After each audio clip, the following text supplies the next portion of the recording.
Hello everyone, so it looks like it's 3 o'clock and people are starting to drop in.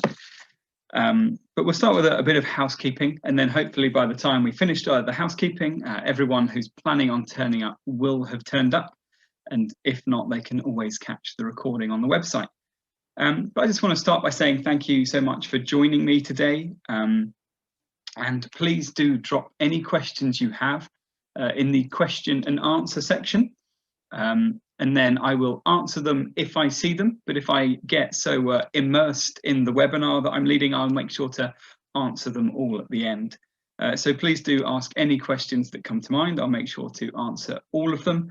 And also please do feel free to drop any questions in the chat as well. You'll notice my colleague Harry Cloak has popped a message in there as well.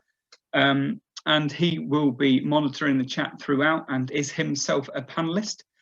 He's got heaps of experience in e-learning, having been at GE now for 7 years and having literally written an ebook on it. So if instructional design is your jam, keep an eye on our mailing list because it's coming out in just a few weeks' time.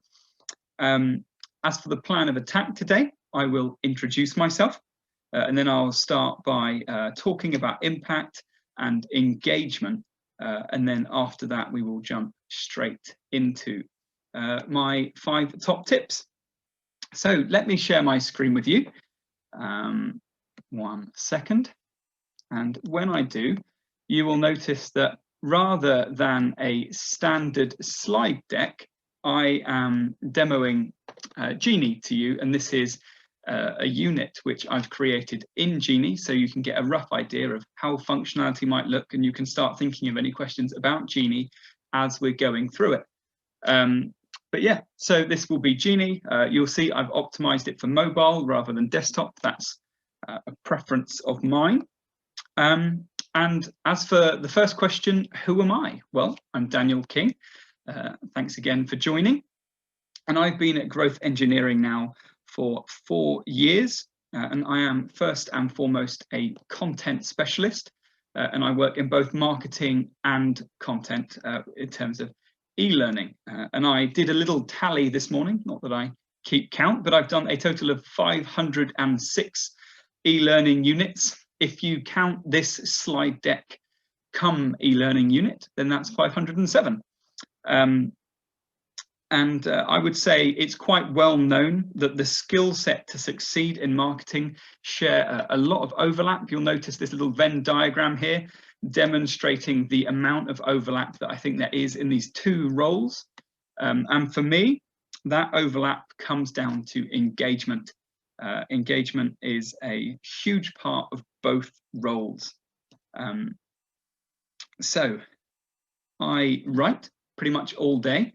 And I'm either writing e-learning, so doing e-learning, or I'm writing about e-learning. So I work with Growth Engineering, you know, working content for the blog and for white papers and all sorts of things. So I spend all my time in and around e-learning. And it is my belief that what creates this huge overlap between the 2 is engagement, as I said. But of course, it doesn't really matter what it is you're doing. Engaging people is always important in every line of work. So why is it so important in e-learning and marketing? Well, I think the reason that people in marketing and people in L&D focus so much on engagement is because it's much harder to engage people in those roles. I mean, marketers have to engage consumers in a world where people see on average 5,000 adverts each day. And L&D professionals also have to face a similar battle. Not only do they have to compete for the time and attention of busy learners, but they do so whilst having to overcome the stigma of boring online learning that is a relic of the past. I just had a chat message. That's just Harry saying hello again. And on to slide 2. This, for me, sums up e-learning of the past. You will see a lot of beige, a lot of overly well-lit boardrooms, a lot of people in suits, and a lot of cringy things like thumbs up and clapping. And it's very frustrating that we're still having to face this reputation for notorious dullness. Because it feels to me, for the most part, that we've come on leaps and bounds as an industry. Platforms are prettier and content is, generally speaking, a lot less filled with awful stock imagery like this and much less beige. In fact, the more forward thinking amongst us might even be starting to dabble in things like gamification, social learning, AR, and VR. Yet, research seems to suggest that engagement remains a massive problem. You'll see that stat as a headline there. 2 to 3% engagement is not uncommon. That's from the CBR. And for me, that was just quite startling. Imagine public speaking or hosting a webinar like this or a classroom training session, and 97% of the people in the room looked like they wanted to crawl under their desks and go to sleep. Yeah, nothing hurts the business impact of your training like disengagement. So it's a problem that has to be solved. And if your training doesn't resonate, then it won't lead to changed behavior, and in turn will be unable to impact your business. So it's a huge issue. It's basically the question of whether or not your training is going to make a difference on your business or not. Because if it's 2 to 3% engagement, then if we're being honest, it really won't be impacting your business at all. And maybe the particularly poignant issue here is that disengagement with training hurts learners more than it hurts anyone else, or at least it does in my view. Because of course it's not great for people like us in L&D who created the content. You know, you're quite emotionally attached to it by that point. And it's not great for marketing, and it's not great for management and all these different departments. But fundamentally, training exists to help your learners grow into the very best version of themselves. So it's really, you know, quite sad for them if they can't, if disengagement is putting a stopper in their own personal development. On to the next slide. So that's skipped ahead a bit, so I'll just carry on. And this question of disengagement versus engagement comes down to why I joined growth engineering back in 2015 in the first place. Because engagement is all that, you know, growth engineering are fundamentally focused on, creating learning that engages learners and impacts businesses. And, you know, I've made it my own personal mission since to engage learners. And today I want to share the 5 strategies that we use to make content meaningfully engaging and impactful. So these strategies are ones that I use every time I create content.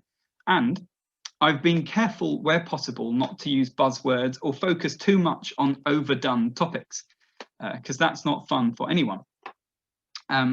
So the first topic we will be looking at is the one you can see on your screen now. Combat boredom by making learners care. And then number 2 will be make your training sticky. Number 3 will be to reinforce your training. Number 4 is release feel-good chemicals in the brain. And then number 5 is striking the quantity versus quality balance. But I got so persuaded by what I was writing in that section that I took my own advice and I actually struck off number 5. So we're not going to focus on that today. But if the idea of talking about quantity versus quality and how you get that balance, maintain engagement, then please do start thinking of some questions and we can talk about it later on. So this is actually 4 top tips. So top tip 1, combat boredom by helping learners to care. Now, counterintuitively, and at the risk of sounding a bit droll, boredom is actually really quite interesting. It's a dramatically understudied field, which is now developing a huge body of research very quickly. And it's thought that boredom comes from a lack of stimulation. And it's an emotion we feel as strongly as hatred and disgust. Now, to me, those are two emotions that when you feel them, you feel very strongly, and instinctively, it doesn't feel like boredom is anywhere near as strongly felt as those two. But think back to the last time that you were fully, properly bored, and you might remember that it's quite a mind-numbing, all-consuming emotion.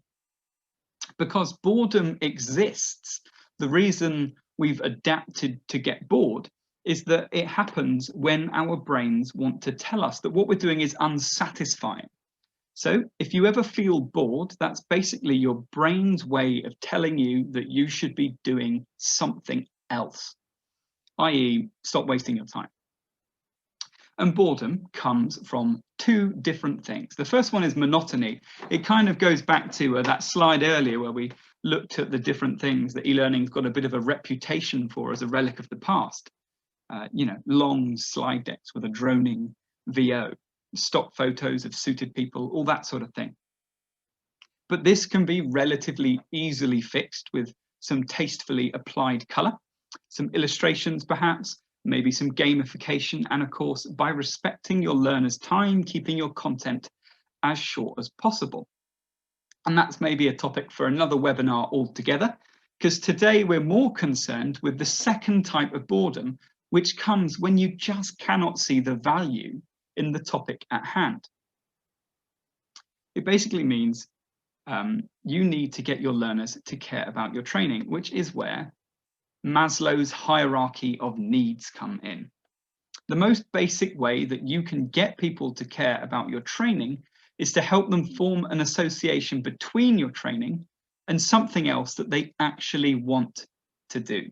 So if we look at Maslow's hierarchy of needs, you'll see that at the bottom you've got you know, basic needs, physiological needs, food, sleep, air, water, shelter, those sorts of things. And as you work your way up, the needs become more about how you can thrive rather than simply survive.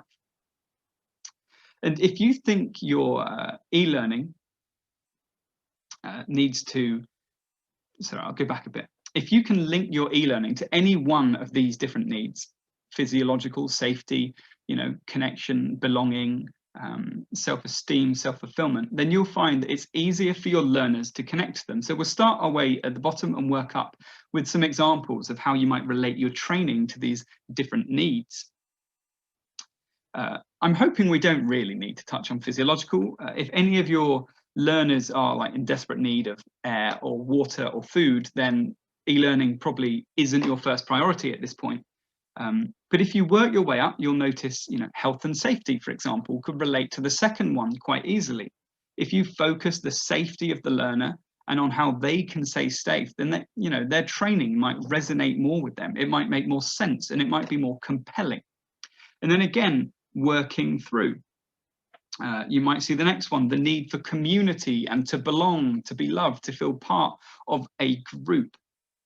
Training on your organizations might fit in here. Typically, in my experience, it's quite a corporate type of training, but focus on how values can help learners better function as part of your company's community will help them see why it matters, because people want to belong to the company in which they work. So you'll be appealing to something they care about. And again, esteem and self-fulfillment. I hope most of your training is able to target these top two categories rather than the other three, because they're the ones that are most about learners becoming who they want to be and being respected and being accepted. So if you look at self-esteem, a really simple example might be sales enablement training. You know, it's a chance to talk about earning the respect of peers and getting recognition. One experience came to mind for me with one of our current clients, where they delivered some sales training and found that people who used their sales training performed 75% better than learners who didn't complete training. And so you can imagine they made a big deal about this, and suddenly everybody needs to do the training, because in sales it's a big thing. Who is making more sales, leaderboards, that sort of thing. And then similarly, much of your training should be focusing on self-actualization, self-fulfillment, this idea of learners becoming the very best version of themselves. And then once you've identified what need you're going to associate your training with, how you're going to link the two, make sure to feature that in your training in lots of different ways. Just some really simple examples here. Include it in the title, include it in the description and the learning objectives, and of course the introduction and the content itself as well. And then how you layer on gamification, reflect what you're trying to communicate. And then of course there's the follow-up. So whether you send them an email, or if it's a post in your club, or whatever it might be, just continue to send that same messaging, about how this training is helping them become the person they want to be. Obviously, don't overdo it. And yeah, really helpful tip there. And to sum up this one, you can use Maslow's hierarchy of needs to help your learners understand why they should care about your training. And when learners care, it obviously becomes a lot less boring. The training becomes engaging and it starts to impact your business. So on to the next tip, make it stick. So what do I mean by sort of sticky content? Well, I want the training I'm creating to stay in the mind of the learner after they've completed it. A helpful example, think about the last time you read a newspaper. There's usually one article that when you finished it, you remember, and then the rest of them you kind of forget about. You want your training to be like that one article. It's the thing your learner is thinking about for the rest of the day. But obviously, that's no small ask. So how can you do that? Well, a really great place to start will be found in the book Made to Stick by Chip and Dan Heath. If creating content is what you do, then I highly recommend giving that book a read.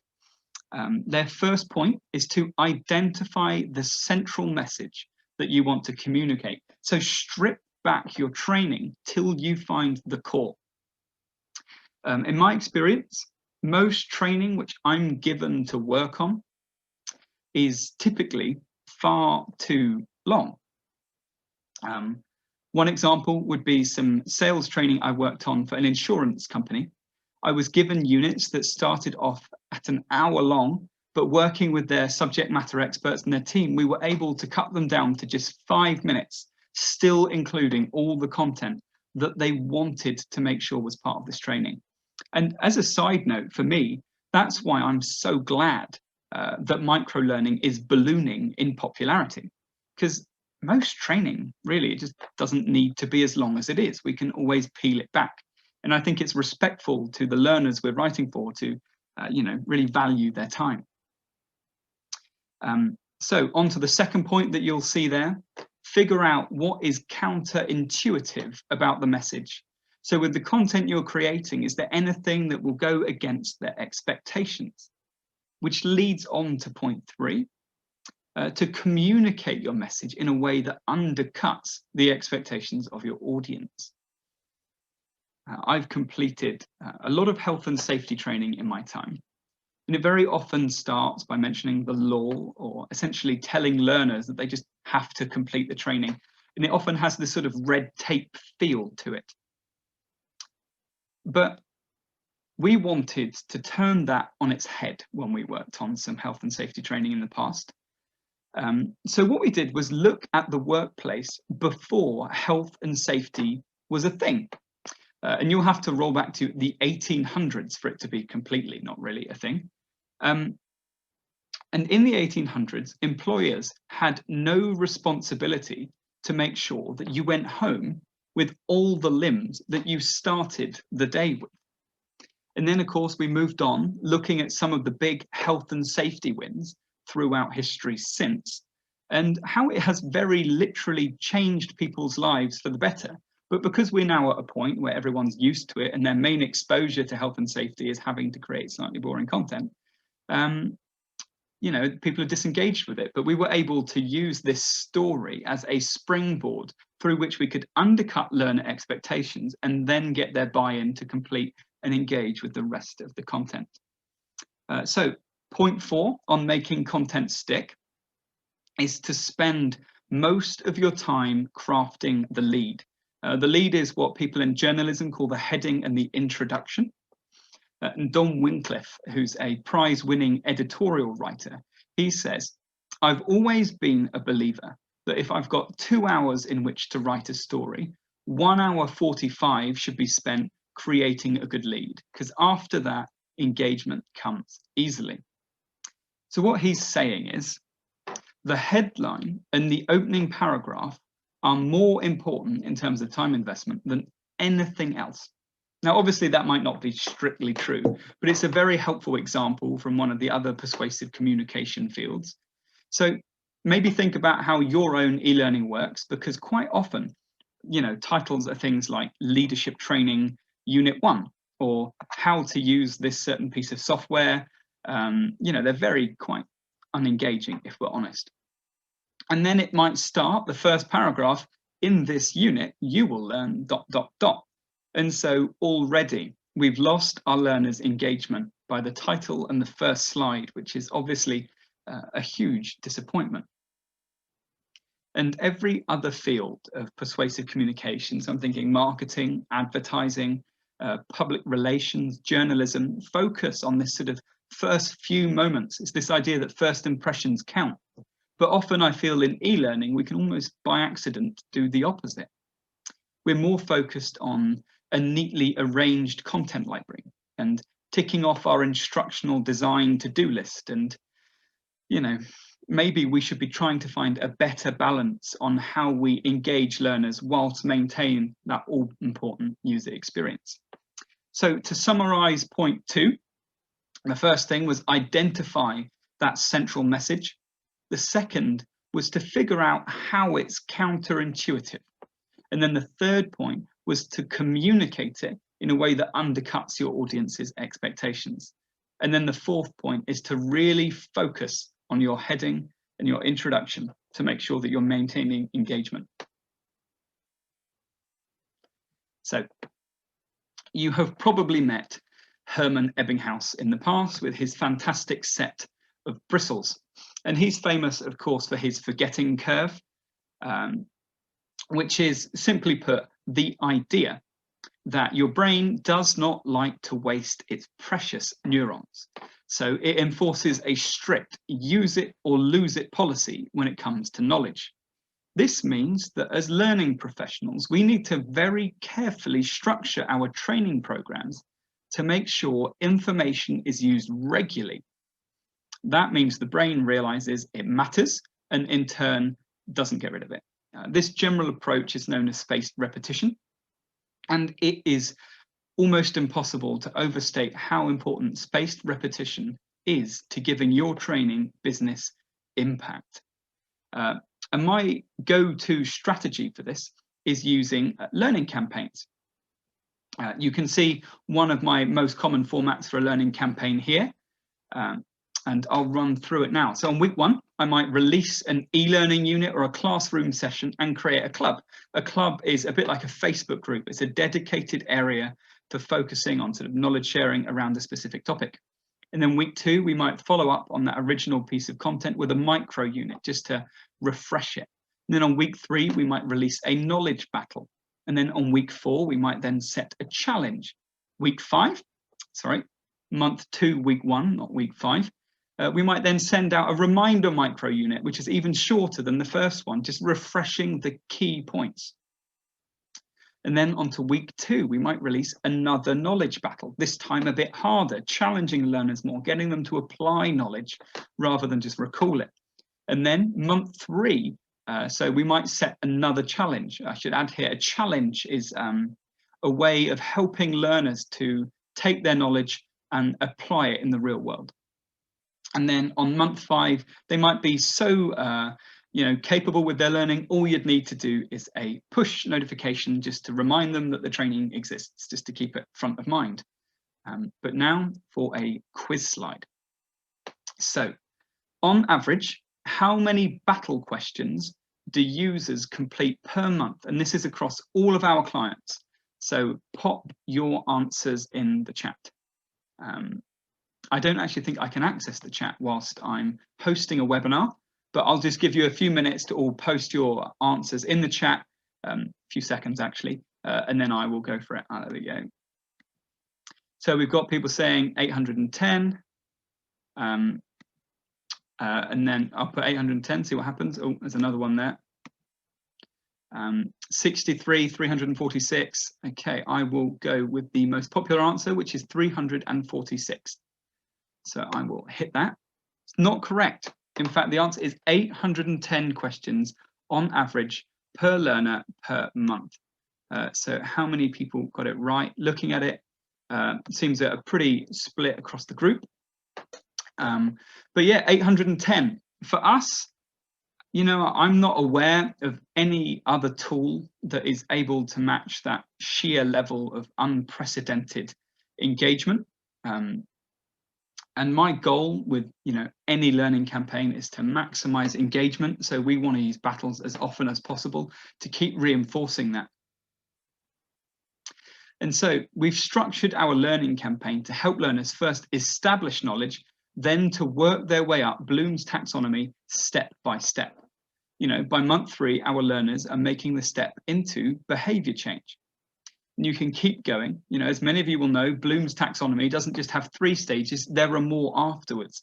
And you can add things like reflective practice to encourage your learners to analyze and evaluate content. And then through clubs, you can start identifying your creative subject matter experts. So yeah, you can keep doing it like that. To sum up tip 3 then, reinforce knowledge to help it turn into changed behavior. So on to the next slide. Releasing feel-good chemicals in the brain. Now, if this sounds a bit Dr. Frankenstein to you, don't worry, it's not at all. A neurotransmitter is a chemical messenger in the brain, and different messengers send different messages. There are thousands of different messengers, so it's definitely not an exact science, but you can shape your training to sort of send the right sort of messages so that over time your learners enjoy your training more and they kind of get into this habit of knowing that your content will be worth their time. And we're going to look at just 4 transmitters. You'll see them there: dopamine, oxytocin, serotonin, and endorphins. So dopamine is probably the most famous. It's kind of the superstar of the endorphin world. It's you know, released with things like chocolate, wine, sleep, meditation, all these sorts of things, and released for doing things that we enjoy. It's your brain's way of training you to do the things it thinks matters more regularly. And the easiest way for you to trigger the release of dopamine as an instructional designer is to surprise your learners. Because when people are surprised, it releases a bit of a flood of dopamine. That's why things like plot twists in films are so popular, and why people tend not to forget films with plot twists in the way that they do others, because it creates this association between the film, the plot twist, and the learning. So try and surprise your learners in your content, and they will enjoy it. Number 2 is oxytocin. This helps us to forge connections with people. It's got a nickname. It's known as the cuddle chemical or the love hormone. You might have come across either of those. But what I find interesting is the connections that, you know, oxytocin helps you form don't even have to be with real people. It's why we love stories and video games, and why we're able to form a connection with the characters involved, you know, really easily. Sometimes we can form connections with characters that, you know, you hate putting the book down because you are so absorbed in the world, and, you know, part of it is you feel like you're losing friends when you finished it. So you can actually have your learners fall in love with your training by wrapping content in a meaningful narrative. And if, like me, you have an unfulfilled dream of writing a novel, this is your excuse to spend your time at work on stories. Number 3 is serotonin. Serotonin's a really important neurotransmitter, and it's the difference between feeling anxious and unhappy, and balanced and content. And our serotonin levels are affected by how important we feel. And part of the reason that people love gaming so much, as one example, is it gives them the chance to feel significant. A lot of games put the gamer at the center of the world, and they're in charge of the empire or of their Sims or whatever it might be. So they feel very significant. And this means that we don't have to do too much to tweak our training to help our learners feel significant and valued. Even small things like layering gamification mechanics on top can go a long way for that. And similarly, if you just tweak the wording so that rather than it being about your organization, it's about the learner, that can help as well. And there's this idea that fits in here called epic meaning. If you can communicate epic meaning in your training, you are sure to win your learners over. And this is where you make the learner feel like they are a core part of your organization's mission and that they matter, and that the organization's mission sort of relies on the role that they play, and that they're an essential cog and not just some number on a balance sheet. So that's how you can help them feel serotonin. And then the next one is endorphins. And this is my favorite and the one I think is most important. So whenever you achieve something that you didn't think possible, you tend to feel euphoric. Endorphins are responsible for runner's high. People go on a marathon run and kind of get that high halfway through. And what that's doing is giving you the strength to power through. And then even better, when you finish, you get this huge flood of endorphins that gives you this genuine euphoria feeling. And it's why I've made it a pet mission of mine to get rid of training that's mind-numbingly easy, because easy content counterintuitively is very disengaging. People actually want to be challenged, because it can be, I think, very tempting to create content that sets the bar so low it will push your engagement stats upwards. You'll get more people finishing it and more people completing it. But my belief is that in the long run, the slow burn effect of a challenging training that isn't challenging will be that your learners just won't see any value in it. They won't get that endorphin rush that makes it feel good, and they'll be less likely to come back and complete more training.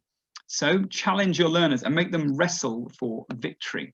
So that was dopamine, which is about surprise and pleasure, oxytocin, which is about narrative and connection, serotonin, about importance, and then endorphins, which is about challenging your learners and giving them that sense of euphoria when they overcome it.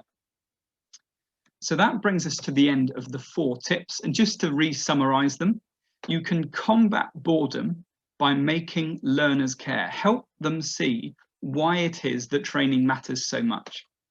And then, of course, as we've said, they'll be more engaged with it, more likely to change their behavior, and in turn, more likely for your training to have a big business impact. Then make your training sticky, refine your message, undercut expectations, and work hard on the heading and the introduction. Finally, reinforce your training. Keep the training front of mind, make it stick, and then over time with a good training campaign, it will translate into changed behavior and again, business impact. And then we just covered off the feel-good chemicals, but dopamine, oxytocin, serotonin, endorphins, they're a really helpful framework for thinking about how you create engaging content. So that brings us to the end of the first section where we're going to cover off the 4 tips. And now I'm just going to introduce you to Genie, which is the authoring tool I've used to create all my 507 units of growth engineering. And I spend a lot of time on it and really love using it. So I'm just going to give you a super quick overview of its best features and why you might be interested in it. And then afterwards, we can do a quick demo and then a Q&A as well for any questions you might have about Genie or about the content that we've just been through. So Genie, what is it? Why should you be interested? Well, it's an authoring tool that makes creating attractive and engaging mobile-ready content very, very quick and very, very easy, not to mention things like gamification and such, but we'll get on into that in a second. So another question ready for the chat. How many units do L'Oreal's content creation team produce each week? And what percentage of learners complete them? Just put the 1, 5, 8, or 10 for your answer rather than feeling the need to type out the whole thing. But we'll wait for a couple of answers. And then once we've got them, we will move forward.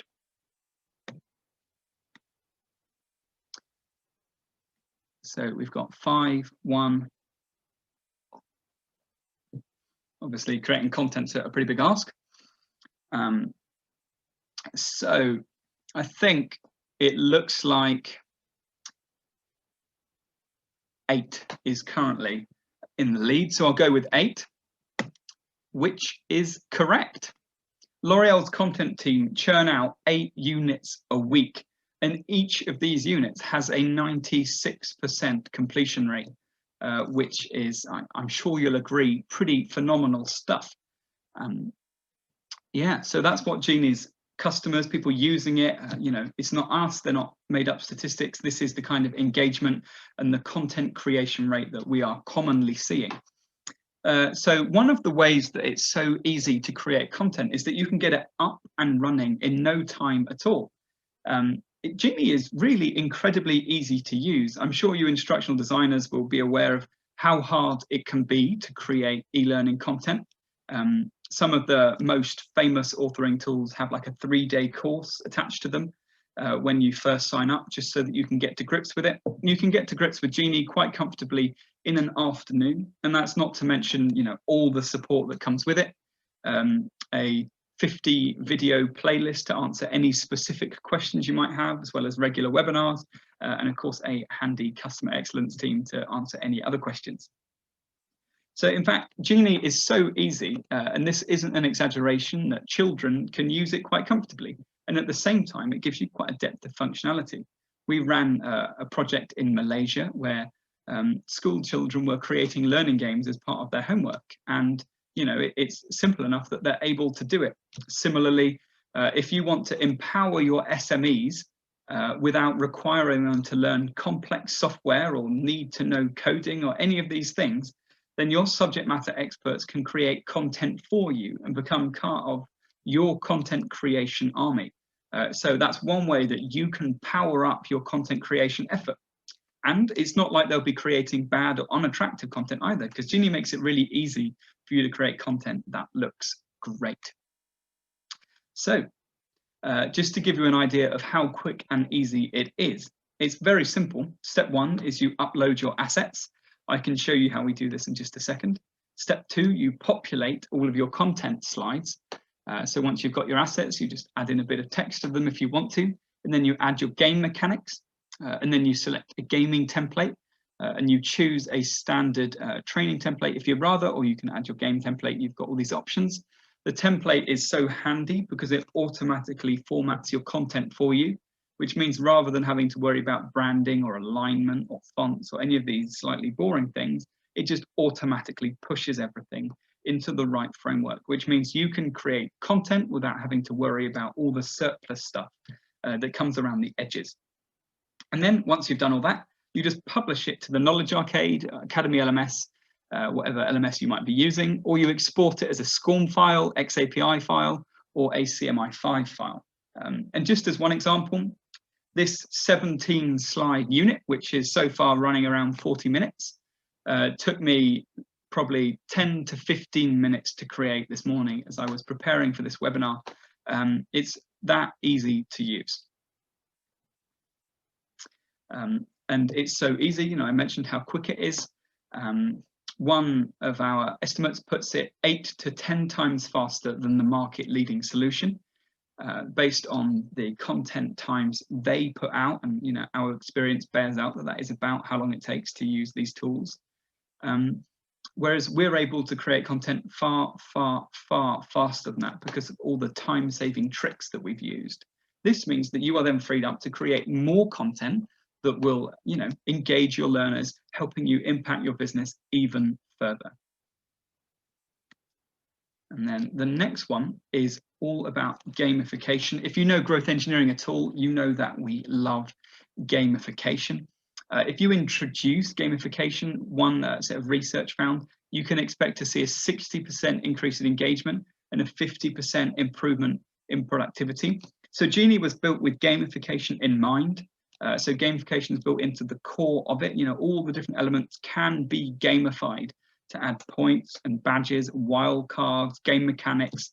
All these sorts of things can be easily attached. It's a completely different ball game to authoring tools that sort of have gamification tacked on afterwards as an afterthought.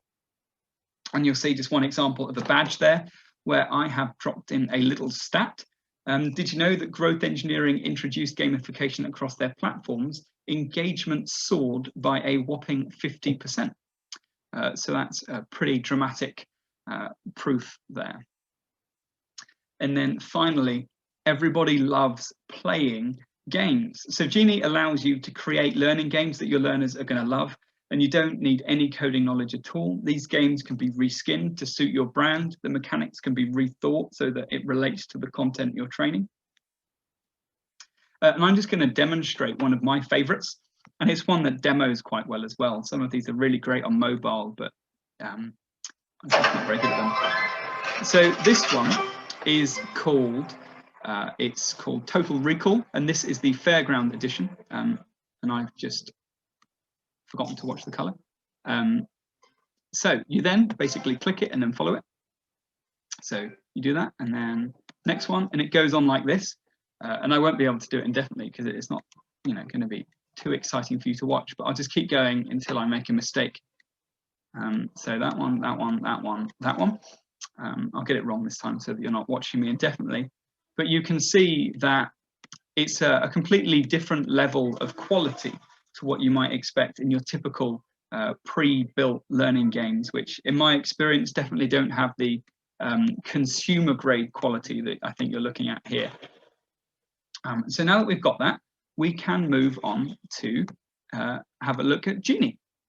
So we're now hopping into EditQuest because we were previewing in the builder. And if you're wondering, I'll just move that there, whether you can, preview it in desktop mode, you absolutely can.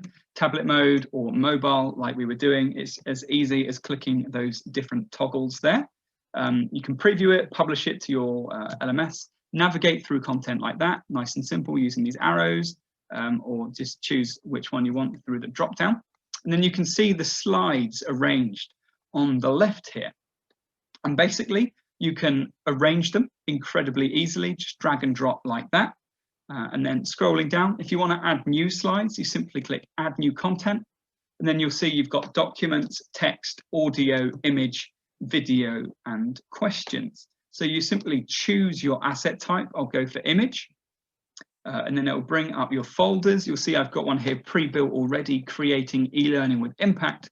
We'll hit open and you'll see it's got all my images preloaded in there. If you want to upload more, you simply hit add new, and you can bring them in from your computer or wherever it is you've got them stored, add them in, add them to your library, unlimited hosting, add, and then you just simply click it and then it will insert, which is, hard to get simpler than that in my mind. And then you'll see it's got the title there. You can add in whatever title you like. And of course, you've got a text section as well, and you can do all the text editing functions that you're used to from Word or Google Docs or whatever it is you use. So you can change font size, bold, italics, underline, change color, alignment, bullet points, numbering, links, all that sort of thing. Easily done, could not be more intuitive. And then of course, I'll also show you just quickly how a question looks. So again, we've got a webinar folder pre-built. And let's have a look at how this looks. So on average, how many battle questions do users complete per month? And then you put the answers in like that. You can delete if you like, add a new answer and put it in, 9 if you like. And then you add the feedback in there. And I didn't add the feedback I normally would, but you can also add assets to feedback. So if you want your learners to move forward, then adding video, PDFs is a great way. You can choose to make questions a chance for them to learn and grow. And then Genie hints, they are wildcards, a bit like in Who Wants to Be a Millionaire, 50-50, phone a friend. In this case, your friend is Genie, and this is the hint he'll give you. And then I would just add up here. This question is currently being used within a quest and has been translated. Changes won't be reflected within the translated versions. So that just touches on the translation elements that you get within Genie as well. And then finally, I'll just cover off over here the settings section, which makes it really easy for you to apply game mechanics to the whole of your unit. So I've set experience points at 300. You can add a badge for completion. I decided to add a badge earlier to the content slide itself, but you can do both. You've got leaderboards and you've got wildcards. You can do your admin stuff, completion requirements, passed, completed, and then you can select your percentage there. And then, of course, you've got your game templates, which we looked at earlier. So we did Total Recall Fairground Edition, but you have got Chill Art, which is a really fun, incredibly relaxing game, which gets you in the right frame of mind for learning. It basically works on the idea of stripping everything back, gives you squares, triangles, and circles, and then presents you with something to draw beforehand. And this library of words that it presents you with are incredibly fun. And you can relate them to your topic as well. So just to get people in the right frame of mind. Or you've got Space Blocks, or if we go back, the original, which is Mental Blocks, which is an incredibly addictive game. And I encourage all of you to head afterwards to Growth Engineering, navigate to Genie and complete your free trial. And you'll be able to play these games. You know, it's an excuse to have fun playing games at work. Why wouldn't you? They genuinely are actually consumer grade, great fun. And I thought, as a final point, I would set everyone the challenge. Whoever is able to create a 10-slide unit using every single content type on Genie the quickest will win 3 months of Genie for free. So if you're able to, and then submit your time to Growth Engineering on Twitter, so that's @GrowthEngineer, the winner will get 3 months free. With that, I'd just like to open it up to any questions you might have. And I will stop sharing my screen.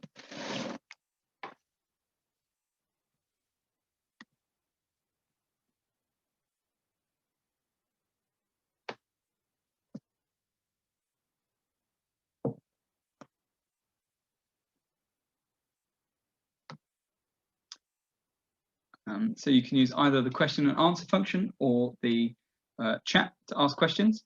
And if we don't have any, then we can round it off, bring it to a close.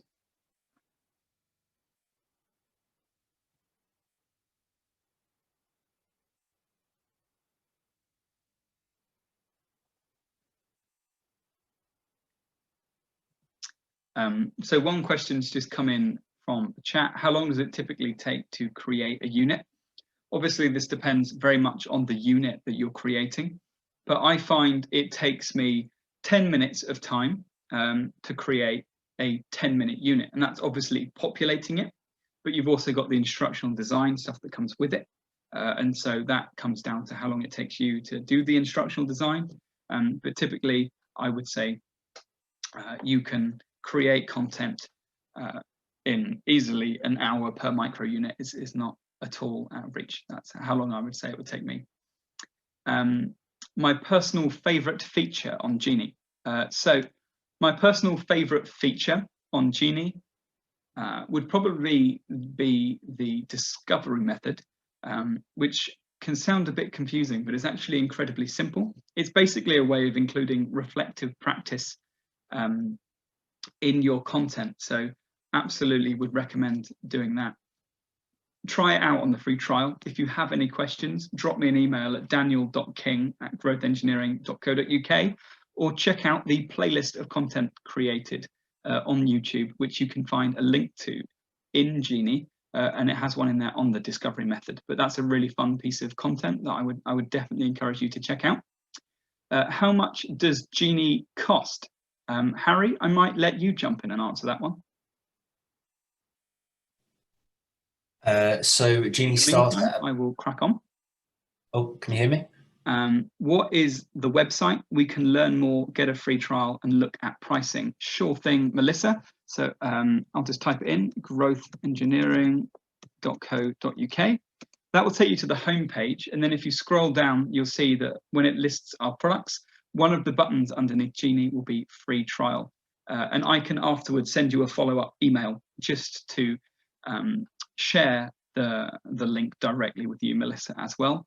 Harry shared pricing, which is £1,000 per year per user. And they also have monthly subscription options. There is the option to win 3 months free. And then finally, it does get cheaper the more users you add on. So absolutely check that out. Also, does Genie produce XAPI content? Absolutely does. XAPI, very simple, just simply click export on the home page I can demonstrate that in a second if we like, but simply hit export. And then you've got the choice of SCORM 1.2, SCORM 2004, XAPI, CMI5, or a Genie file. Genie is very useful if you're an enterprise organization.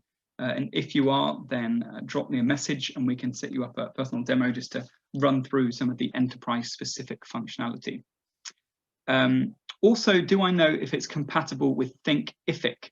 So in my experience, most LMSs will use one of SCORM 1.2, 2004, XAPI, or CMI5, typically more than one. And if Thinkific is using SCORM, which I'm sure it is, then it would be compliant. I would be very surprised if not, but I can look into that afterwards again, Melissa, and get back to you, because I noticed you've had a couple of questions there. So Dylan's asked, what formats can I publish Genie content to? I covered that already, but if you want me to go over more, I can. And now we have got one more question in the Q&A. Can you transfer/upload existing training material into Genie? So you can upload content created in Genie on another Genie instance. I'll hit answer live, but you can't translate content created in another platform to Genie. And my understanding is that none of the authoring tools are able to do that, because typically content is exported as like a SCORM file, which is a very specific format. So whilst you could then upload that to an LMS, it's hard then to take that and actually edit the SCORM file itself once it's been wrapped. It kind of makes it a complete package. But if you've got any specific questions about that, Caroline, I can absolutely run through how that process might work, or how we might help you to convert your content, as there are ways that we can do that. Any more questions, please do send them through. I'll wait a couple more seconds. And then if we don't get any more questions, we'll round it up there.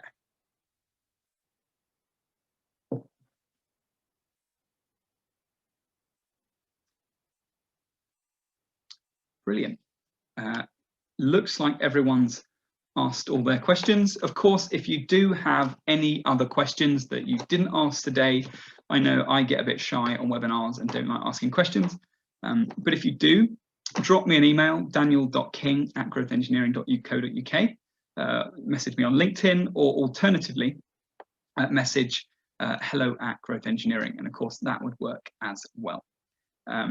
I'll leave it there. In the meantime, thank you so much for joining. I've really enjoyed it, and I hope it's been useful for you, that you've learned everything you hope to come away with. And I also hope that you like the look of Genie. So please do go try out a free trial now and see if you can win those 3 free months.